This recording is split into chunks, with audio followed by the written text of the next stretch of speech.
students, welcome to the Sapna's Homeschooling YouTube channel, and today we are going to solve Walk a Little Slower Poems English Workshop, and this poem is from your 9th standard My English course book.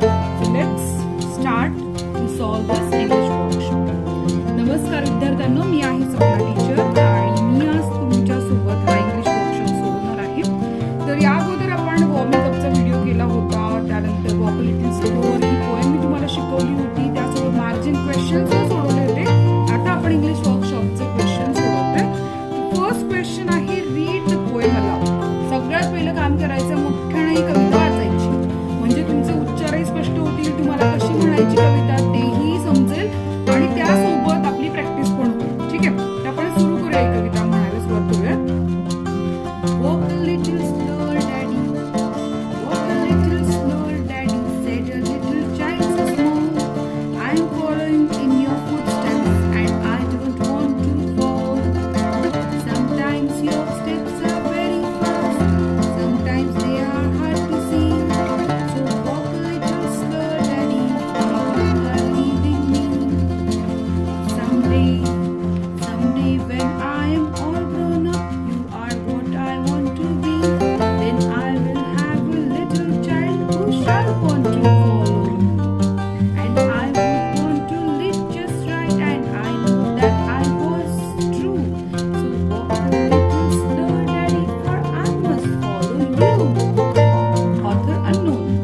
आता इथे कविता मी म्हणण्याचा प्रयत्न केलाय. तुम्ही तुमच्या वेगळ्या पद्धतीने चाली लावू शकता. चाल लावण्याचा एवढाच फायदा असतो की आपली कविता पटापट पाठ होते, बाकी काही नाही. ठीक आहे, तर आता आपली कविता म्हणून झालेली आहे. सेकंड क्वेश्चन आहे, put the words given in brackets in the proper blanks. So now we have to write this words here according to the poem. तर पोएम मध्ये सांगितले त्याप्रमाणे आपल्याला हे शब्द इथे लिहायचे आहेत. तर पहिला आहे A, the dash dash is talking to its dash dash. कोण कोणासोबत बोलते आता इथे? The child is talking to its father. Second आहे, the dash dash is leading and the dash dash is following. कोण लीड करतं आणि कोण फॉलो करतं? आन्सर खूप सोपं आहे. The father is leading and the child is following. C आहे, some day the dash dash will become a dash dash. Some day child will become a father, कारण एके दिवशी चाइल्ड बनणार ना, वडील. डी आहे, the dash dash does not wish to fall while following its dash dash. कोणाला पडायची इच्छा नाही, कोणाला फॉलो करतात. सोपं आहे. The child does not wish to fall while following its father. हे कशा पद्धतीने लिहायचं बघा. The child is talking to its father. The father is leading and the child is following. C, someday the child will become a father. D, the child doesn't wish to fall while following its father. Okay, आपल्याला सगळी उत्तर मिळाली. Underline करायचं उत्तरांना, म्हणजे कळतं की आपण काय उत्तर लिहिलंय. Second is find and write pairs of rhyming words from the poem.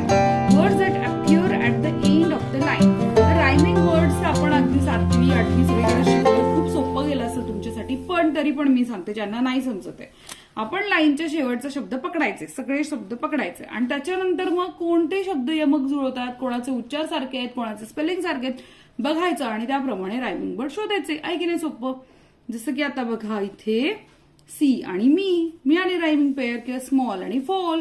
तर स्मॉल आणि फॉल ऑल शब्द ऐकू येतोय ना, तर हे रायमिंग वर्ड्स आहेत. आपण आता हे पटापट लिहून घेऊया. हे बघा, फर्स्ट स्मॉल फॉल, सी मी, बी मी सुद्धा ही पण एक पेअर आहे, आणि ट्रू आणि यू. आता स्पेलिंग सारखं नाहीये, पण ट्रू आणि यू, तर यू आलाय ना म्हणून ह्याचं रायमिंग पेअर होते ही. तर या 4ही पेअर्स लिहून घ्या. तर आपला थर्ड क्वेश्चन आहे, the meanings of the words in the following pairs show that they are related. आता ह्या पेअर काय सांगतात? जसं डॅडी, फादर, चाइल्ड यांचा काय संबंध आहे? बाप आणि लेक आहे.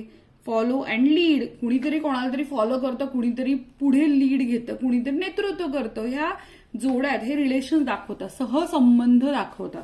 कारण हे फक्त एका बाजूने नाही ना, पण दोन्ही बाजूनी दोघांचा एकमेकांशी परस्पर संबंध आहे. Find 5 more pairs of related word.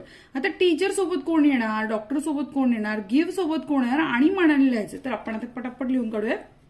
हे बघा, teacher student, doctor patient, give take, owner servant आणि कम आणि गो. तर ह्या पेअर लिहून घ्या.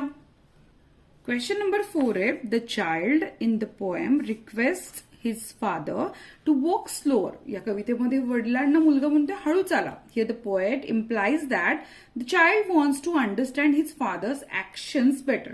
म्हणजे वडिलांच्या सगळ्या कृती विचार त्या मुलाला समजून घ्यायचंय म्हणून तो म्हणतो हळू चाला. The child would like to act the same way but wants the father to be more understanding towards the child's needs. म्हणजे मुलाच्या ज्या गरजा आहेत त्याच्याकडे वडिलांनी लक्ष द्यावं आणि आणखीन त्या मुलाला वडिलांच्या कृती कळाव्या. इथे हा हेतू आहे. What it's implied in the following lines. तर आता याच्यामध्ये काय अर्थ दिलेला आहे, म्हणजे हा जो what is implied in the following lines, sometimes your steps are fast, sometimes your steps are hard to see, I would want to lead just right and know that I was true. आता या ओळींना काय म्हणायचं, ओळींचा अर्थ काय होतो तो आपण इथे लिहिलाय. Sometimes your steps are fast म्हणजे sometimes the father's actions are too quick for the child to follow them properly. म्हणजे मुलाला वडिलांचं अनुकरण करण्यासाठी त्यांच्या कृती फार पटापट आहेत, घाईच्या आहेत. Sometimes your steps are hard to see म्हणजे तुझ्या स्टेप्स मला दिसेनाशाच होतात. म्हणजे काय की sometimes the actions of the father are so difficult that the child can not understand, observe and act accordingly. म्हणजे काही कृती त्या मुलाला कळतच नाही की कशा प्रकारे त्या कृतींचं अनुकरण करायचंय. See I would want to lead just right. मला तुमच्याप्रमाणेच नेतृत्व करायचंय. The child who is grown up now wants to guide his child correctly in the journey of his life. ज्या प्रकारे वडिलांचं मार्गदर्शन ह्याला आपल्या आयुष्यामध्ये मिळतंय तसंच माझ्या भविष्यातल्या मुलाला पण मार्गदर्शन देण्याची त्याची इच्छा आहे. D and know that I was true. Okay, म्हणजे मी बरोबर आहे. The grown up child is confident about his opinions. तर मुलगा जो विचार करतोय ना की वडील मला तुम्हाला फॉलो करायचं आणि तुमच्याप्रमाणे वागायचंय, तुमच्या कृती समजून घ्यायच्यात, तुम्ही जरा शांतपणे करा, मला समजून सांगा, माझ्याकडे लक्ष द्या, या सगळ्या गोष्टी ज्या त्याला वाटतात ना ते बरोबर आहे. Judgments and actions in his life. He was correct and sincere. He was correct and sincere throughout his life like his father. जसं त्याचे वडील सिन्सिअर आहेत, विचारी आहेत, तसाच त्याला व्हायचं त्याच्या आयुष्यामध्ये. 5. Using your own ideas, frame 3 sentences that show continuous action. आता आपल्याला क्वेश्चन नंबर 5 आहे की आपण काय करायचं, आपल्या स्वतःच्या विचार लावायचे, डोकं लावायचे आणि 3 सेंटेन्सेस ज्या कंटिन्यू ऍक्शन दाखवतात, सलग कृती दाखवतात. जसं की you are leading me, you are leading me continuous action आहे ना. आपण आता पुढच्या करूयात. He is singing a song, तो गाणं गातो, ही कंटिन्युअस कृती आहे ना. शी इज स्टडिंग हार्ड, ती अभ्यास करते, कंटिन्यू कृती आहे. दे आर फॉलोइंग मी, ते माझा पाठपुरावा करतायत, पाठलाग करतायत किंवा मला आदर्श मानून चालले, जे काय असेल ते. तर हे कंटिन्यू कृती. जेव्हा आपल्याला एखादी कृती सतत चालू आहे दाखवायचं असतं ना, तेव्हा आपल्याला हे स्ट्रक्चर वापरायचं असतं. Subject plus helping verb plus verb ing plus object, असं त्याचं सूत्र आहे. फ्रेम येते म्हणजे तुम्हाला सब्जेक्ट घ्यायचा आहे, हेल्पिंग वर्ब घ्यायचं आहे. याने कळतं की ही जी कृती चाललेली ती सलग चाललेली आहे.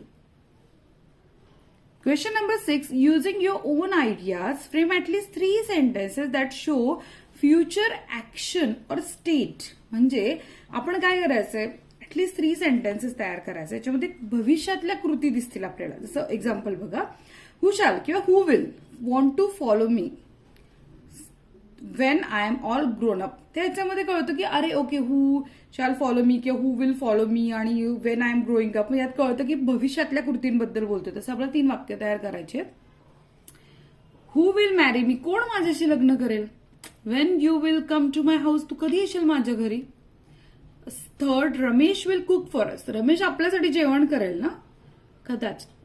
टीचर विल आस्क क्वेश्चन, आज शिक्षक प्रश्न विचारणार आहेत. या सगळ्या वाक्य जे आहेत ना भविष्यातल्या कृती दाखवतात. भविष्य दाखवताना शाल आणि विलचा वापर करणं मस्ट गरजेचं आहे. Question number 7. Discuss the following and write the summary of your discussion in the form of bullet points.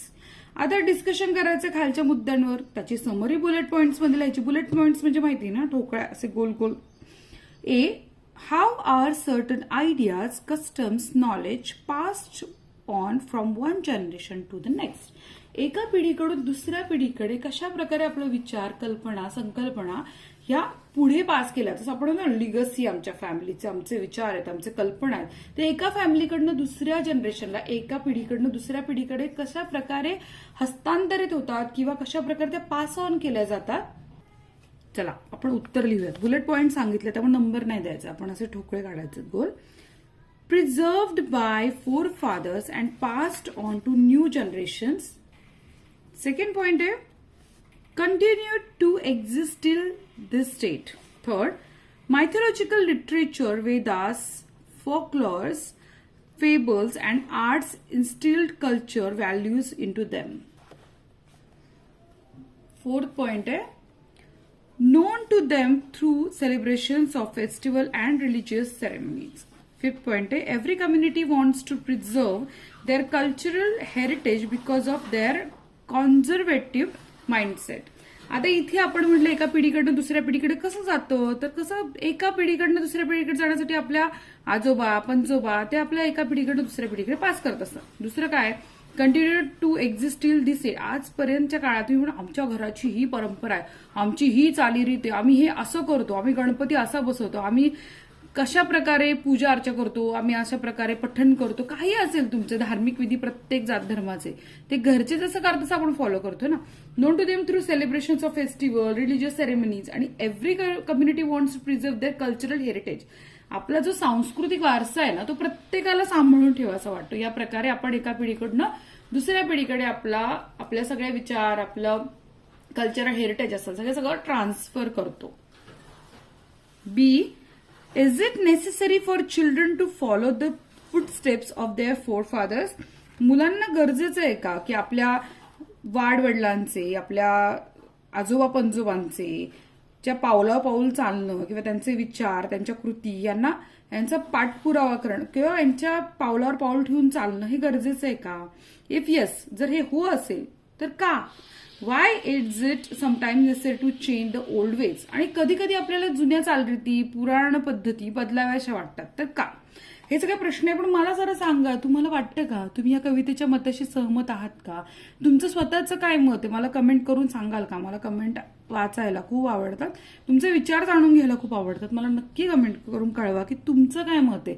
आपल्या आई वडिलांच्या पावला पाऊल ठेवून चाललं पाहिजे की स्वतःची वाट वेगळी केली पाहिजे, किंवा काय नेमकं तुमचं मत काय ते सांगा. आता मी माझे विचार इथे मांडलेत. Yes, it is necessary to follow the footsteps of our forefathers. आपल्या वाडवडिलांच्या पावलांवर, विचारावर चालणं मला योग्य वाटतं. बिकॉज याचं कारण मी माझं मांडलं, because of its important in life and the moral values it involves. कारण याच्यामध्ये काही मोरॅलिटी असते ना, मॉरल व्हॅल्यूज असतात. Third, sometimes it is necessary to change the old ways because. आणि कधी कधी जुन्या पद्धती बदलणं गरजेचं असतं, कारण many of the traditions and customs are based on superstition. आणि अंधश्रद्धेवर आधारित ज्या चालीरीती प्रथा त्या बदलल्याच पाहिजेत.